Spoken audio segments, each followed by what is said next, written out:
Bonjour à tous et bienvenue dans Souvenirs d'écoliers. Aujourd'hui, pour m'accompagner, Léa François. Bonjour Léa. Bonjour. Ça va? Ça va très bien et toi? Alors tu es actrice, le grand public te suit maintenant depuis plus de 15 ans. Ouais, c'est ça. Pour le rôle de Barbara Evenot dans Plus belle la vie. Et en parallèle, tu mènes depuis le départ aussi une carrière au théâtre. Ouais. Et tu joues d'ailleurs actuellement dans la dernière pièce d'Astrid Veillon, Et si on parlait? Et si on en parlait, exactement. Et vous êtes en tournée. On est en tournée jusqu'à fin décembre pour l'instant. Est-ce que tu peux nous parler un peu de la pièce? Ouais, carrément. C'est donc Astrid Veillon qui l'a écrite. Elle avait fait une pièce qui s'appelait La salle de bain il y a une petite vingtaine d'années, qui était un peu autour des problématiques des trentenaires, etc. Et là, elle revient 20 ans après avec une nouvelle pièce. Et donc, ça tourne plutôt autour de la problématique des cinquantenaires. Donc, on se retrouve pour fêter ses 50 ans. Donc, elle a ses cops qui ont un peu 50 ans, mon personnage est un peu plus jeune, mais j'ai ma fille qui est copine avec leur fille. Et puis voilà, je suis aussi pote avec elle. Je suis vraiment la fille toute pisse, qui n'est qu'amour et qui relativise. Donc elles ont toutes des problèmes plus énormes les uns que les autres. Et moi, je suis toujours là, tout va bien, il n'y a pas de problème. Et c'est comme ça que tu es dans la vie? Écoute, je pense que c'est un peu inspiré parce qu'on me dit souvent que je suis un bisounours. Après, là, je pense que Caroline, dans la pièce, c'est quand même, le curseur est quand même bien monté. Mais après, non, je trouve ça trop chouette, les gens comme ça. Alors souvent, ça a tendance à énerver. Des fois, quand on raconte des trucs trop énormes, on a envie de la secouer et de dire « Mais si, c'est grave, tu comprends pas !» Donc, non, ça donne lieu à des situations assez cocasses. Mais on se marre bien. On est une team de 5 nanas, mise en scène par Anne Bourgeois. On est avec Valérie Borins, Christine Lemler, Célia Mozedlage et Astrid Veillon. Et on s'éclate, écoute. Comment tu gères ton emploi du temps? C'est vrai que c'est un petit peu sportif entre les tournages, les tournées, les enfants, etc. Bon, on y arrive. Je pense qu'après cette pièce-là, je vais me calmer un petit peu au niveau du théâtre parce que là, j'ai quand même pas mal de week-ends de prix. Et en vrai, le week-end, c'est cool quand je suis avec mes enfants aussi. Donc, je sais que je viens d'enchaîner 3 pièces, là, un peu coup sur coup.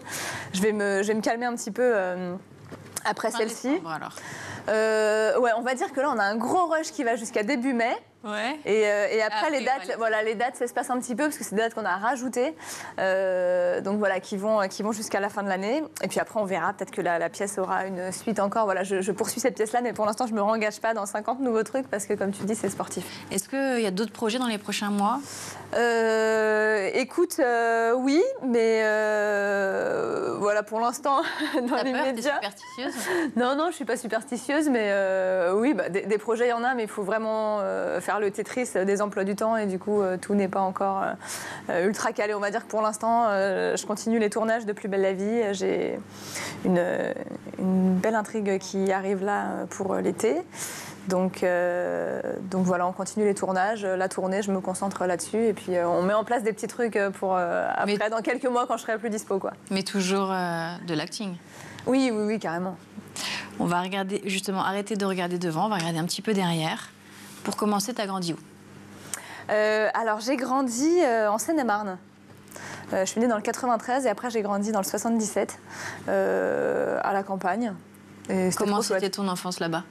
C'était trop bien. Vraiment, on faisait des cabanes dans les champs. J'avais plein de... Une enfance dans la nature? Ah ouais, complètement. On était tout le temps dehors à faire des cabanes, à jouer au stade. Et puis on était un petit crew super soudés parce que voilà, on était dans un petit village, donc on se connaissait tous. Et non, c'était vraiment trop chouette. Je me voyais pas du tout habiter en ville. Quand je me disais, quand je serais grande, impossible. Parce que j'habite à Paris. T'étais pas loin de Paris. Ouais, non. Mais vous y alliez ça, pas. et maintenant je suis à Paris. Et t'avais des frères et des sœurs? Ouais, j'ai un petit frère qui a 2 ans et demi de moins que moi, Rudy. Comme moi, mon frère, moi. C'est vrai? Ouais, pareil. Ouais, j'étais la grande sœur. Et du coup, c'était un peu sa deuxième maman ou non? Oui. Oui. Si, quand même.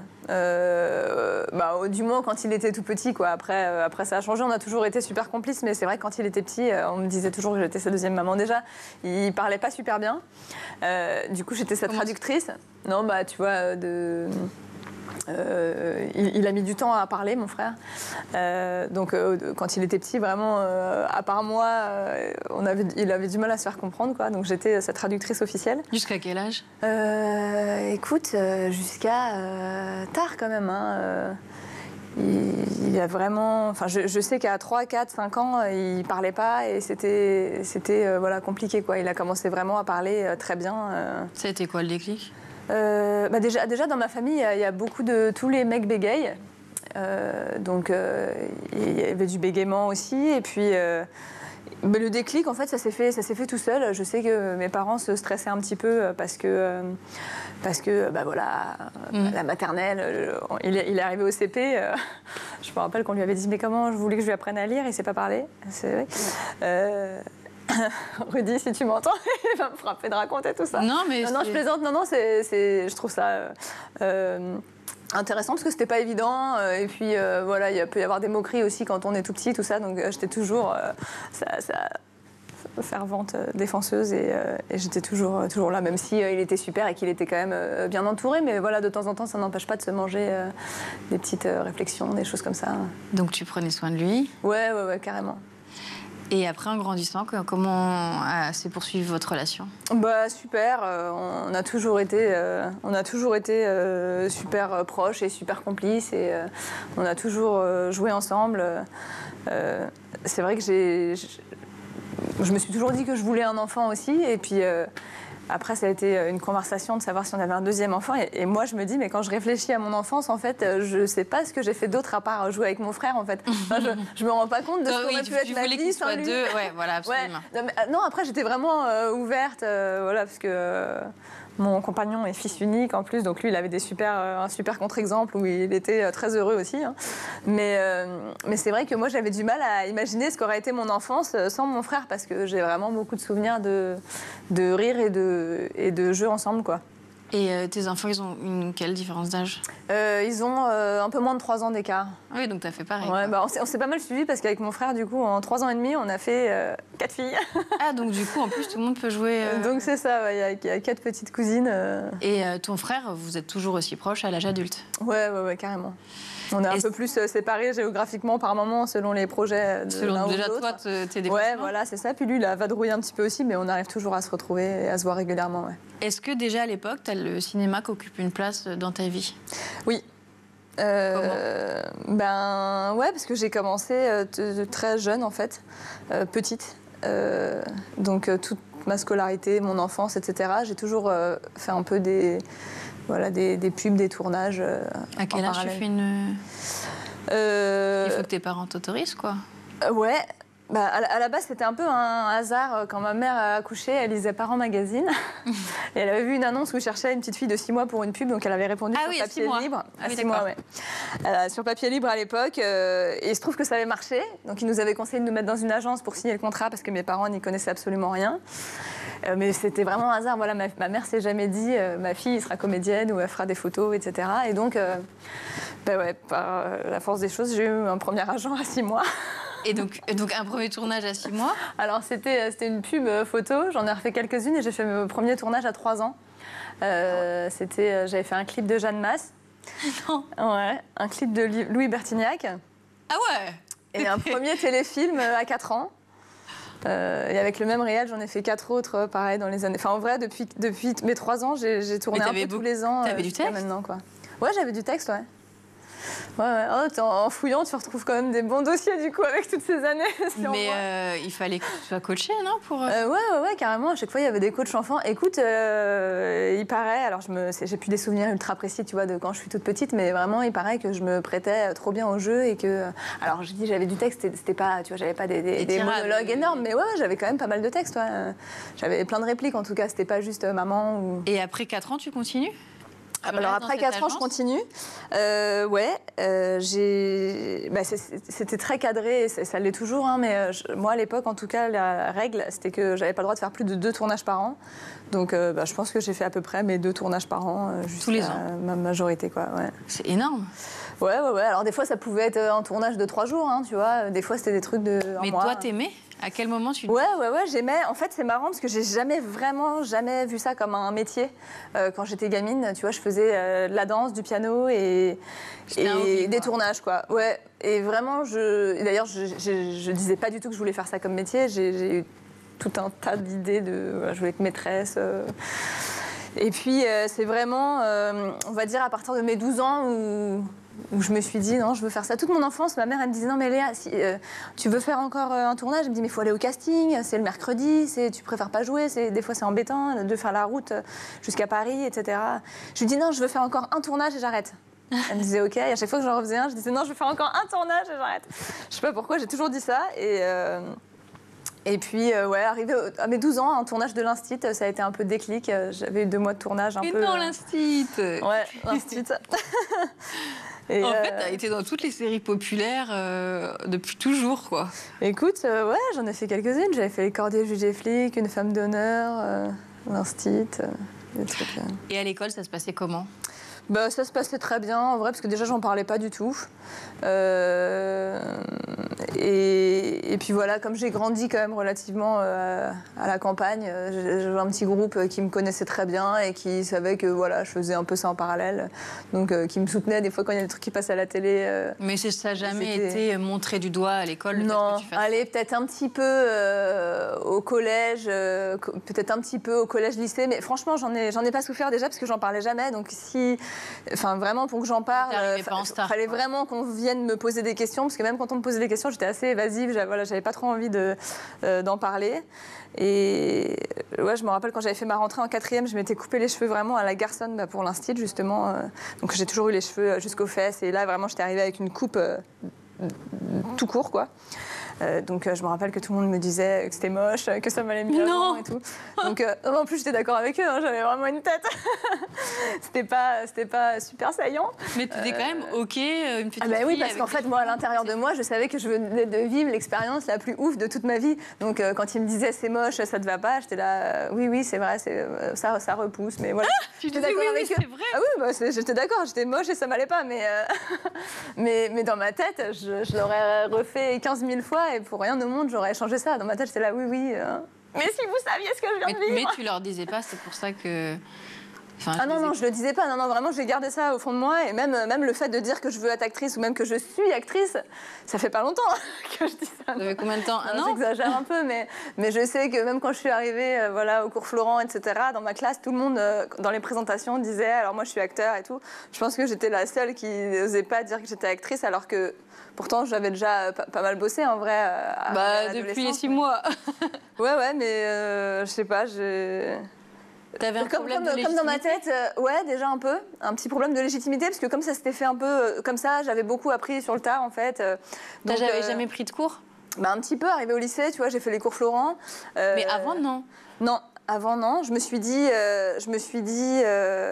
plus tard, je ferai un conservatoire ou quelque chose dans le genre. Mais en vrai, j'ai eu la chance, l'énorme chance de bosser rapidement aussi, quoi. Donc après, j'ai fait ça veut dire qu'il y avait une espèce de talent inné. Ouais, en tout cas, c'est quelque chose qui me plaît. Et voilà, de toute façon, c'est un métier dans lequel on progresse toute notre vie, j'espère. Ouais, mais je veux dire, si chaque année, tu faisais le quota des 2 tournages autorisés, c'est que... Ouais, carrément. J'avais de la chance. Et puis, je pense que gamin, c'est peut-être plus compliqué aussi de trouver des enfants disponibles. Disponibles et... docile, non, je sais pas comment on dit, mais tu vois, je sais qu'on me disait mes toilettes, 17 fois, ce machin, j'écoutais tout ce qu'on me disait et tout. T'étais une petite fille sage?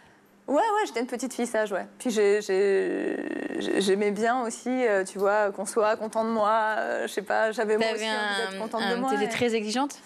Avec toi-même? Oui, alors... j'aime pas trop ce mot-là parce que, comme je te disais tout à l'heure, je voyais pas ça, je voyais vraiment ça comme un jeu. Donc tu vois, j'avais pas non plus de pression ou de me dire là t'étais pas bien, là t'as fait ça. Je le faisais vraiment, vraiment pour m'amuser, quoi. C'est plus tard, j'aime dire que je me suis prise au jeu, tu vois, mais je voyais vraiment pas ça comme un taf, donc. Et t'étais quel genre d'élève? J'étais plutôt scolaire et plutôt bonne élève. Ça se passait bien. T'étais pas la rebelle, la dissipée? Non, pas du tout.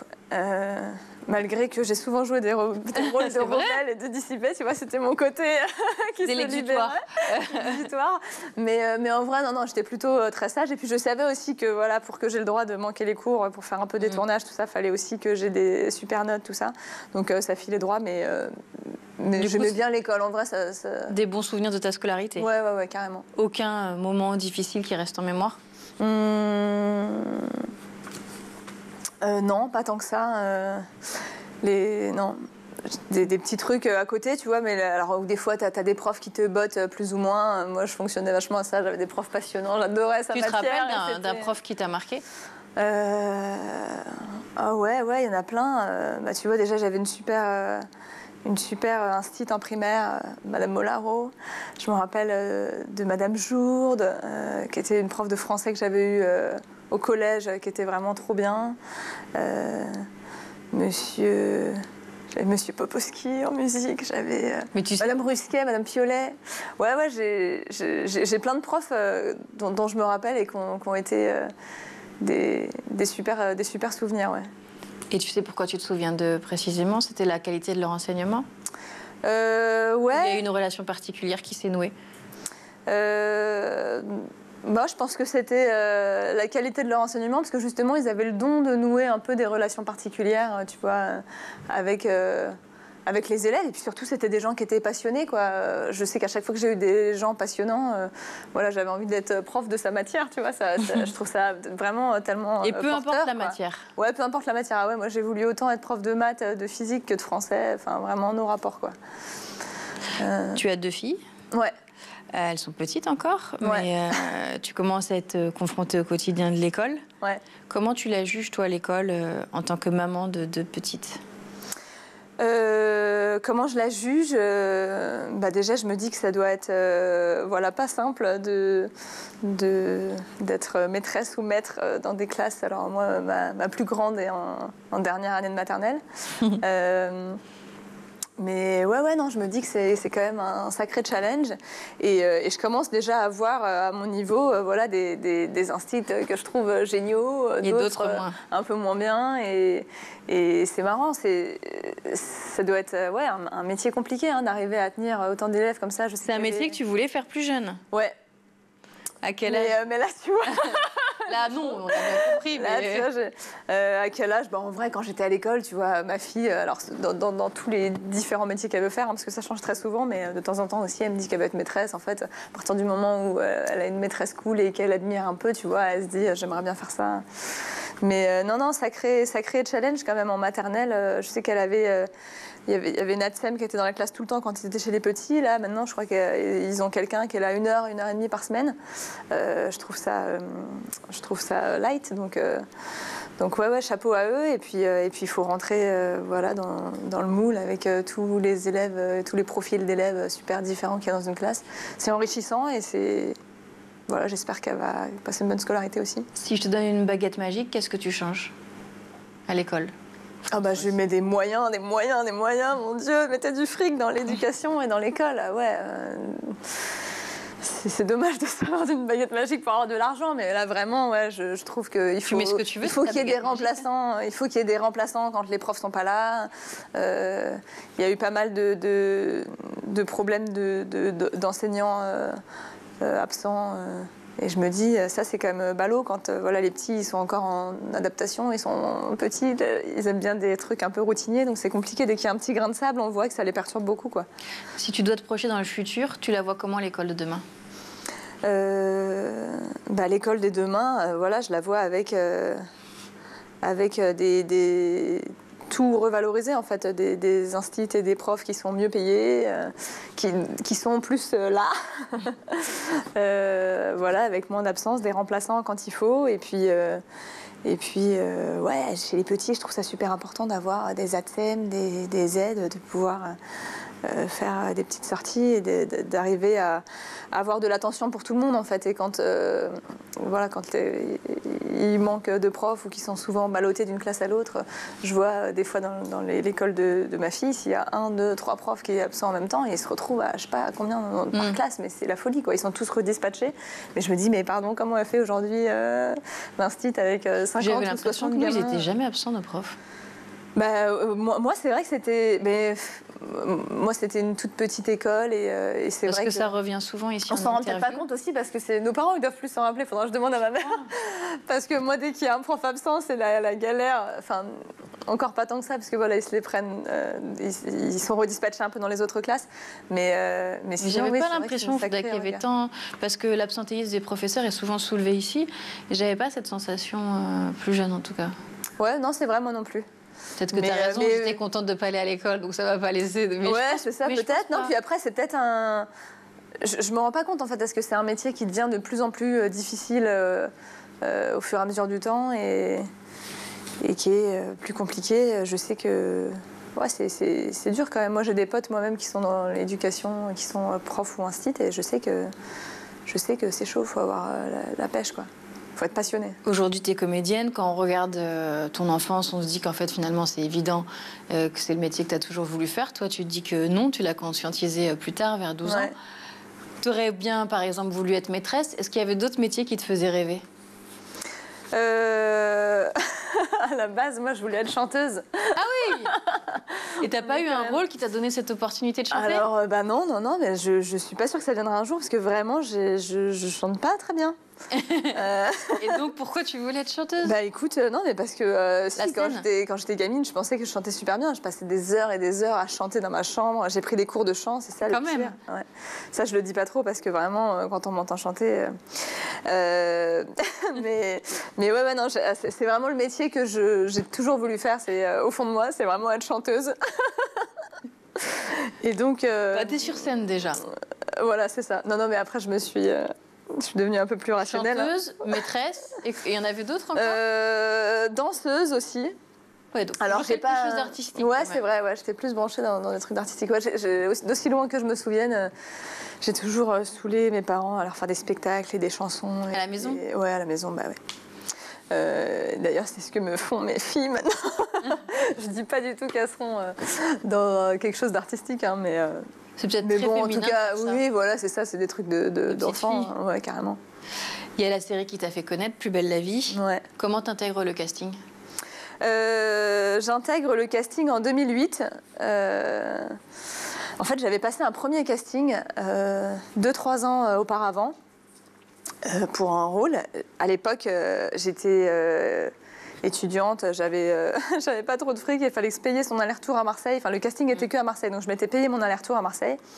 Et arrivée là-bas, genre la nana avait ouvert la porte du bureau de casting, quoi, et elle m'avait dit « Ah non, c'est pas possible. Comme bonjour, ça, sur physique. Pardon. » Elle me dit « Ah bah non, tu ressembles déjà beaucoup trop à quelqu'un qui est déjà dans la série. » J'avais dit « Quoi ? Qui ? Quand ?» Et en fait, à l'époque, elle m'avait dit que je ressemblais à Aurélie Vanek. Oui. Alors, je sais pas si c'était un peu la coupe de cheveux que j'avais à ce moment-là. Oui. Enfin, voilà. Elle m'a dit « Ah, mais non, mais impossible et tout. » Enfin, bref, j'avais pas passé le casting, j'étais repartie. Donc, déjà, j'avais cassé ma tirelire. J'avais fait les 3 heures de train inverse toute seule en pleurant parce que j'avais même pas passé le casting, quoi. J'avais appris mon texte, fait tout le trajet et tout.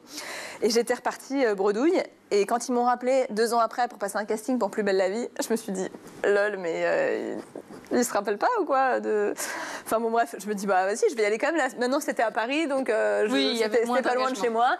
Et j'y suis allée vraiment, mais les mains dans les poches, persuadée déjà que j'allais pas passer le casting ou que même si je le passais, ça allait pas le faire parce qu'ils allaient me dire encore que voilà, je ressemblais. Toujours dans la série. Ouais, bien sûr. Donc j'y suis allée vraiment en toute détente. Et puis, bon, je suis repartie, personne ne m'a rien dit, ils m'ont laissé passer les essais et tout. Je me suis dit, bon.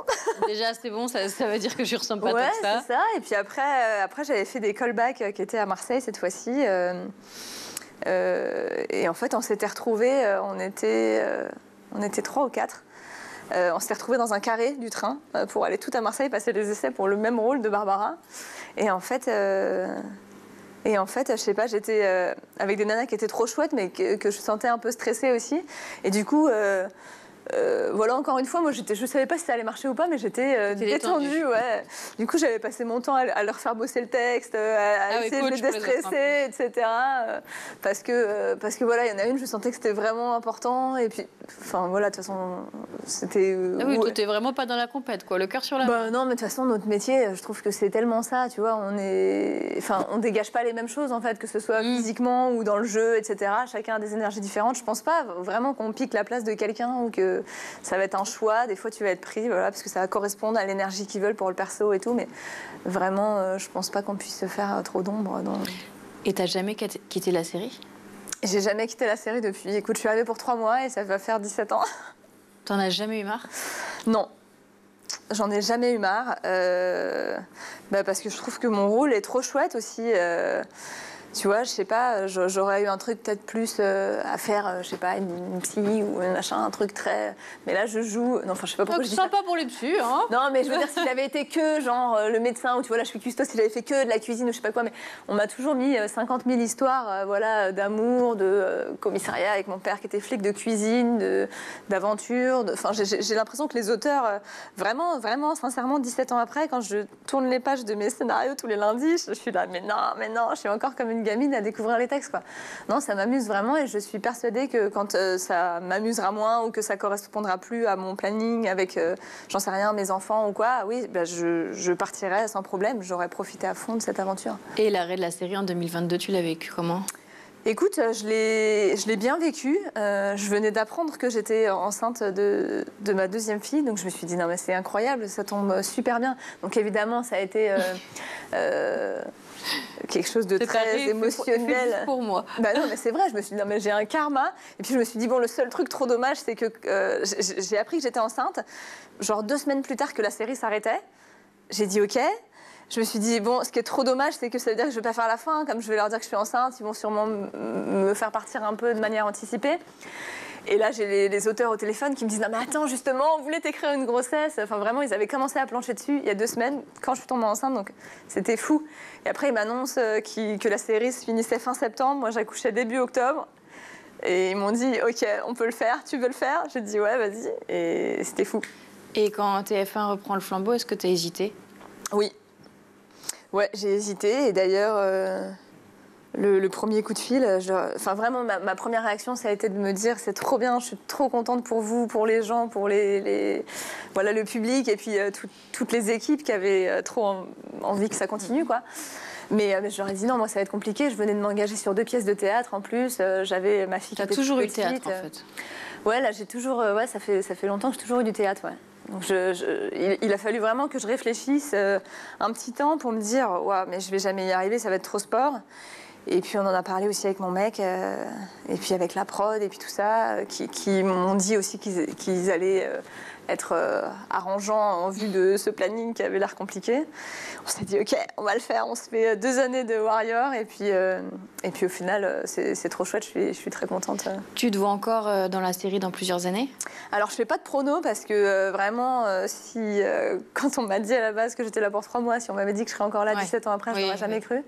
Donc en tout cas oui, j'ai pas envie de partir pour l'instant, je me sens très heureuse et très libre, c'est tellement chouette d'avoir un rôle dans lequel on se sent aussi libre. En fait, j'ai vraiment l'impression de m'amuser et c'est ce que j'aime.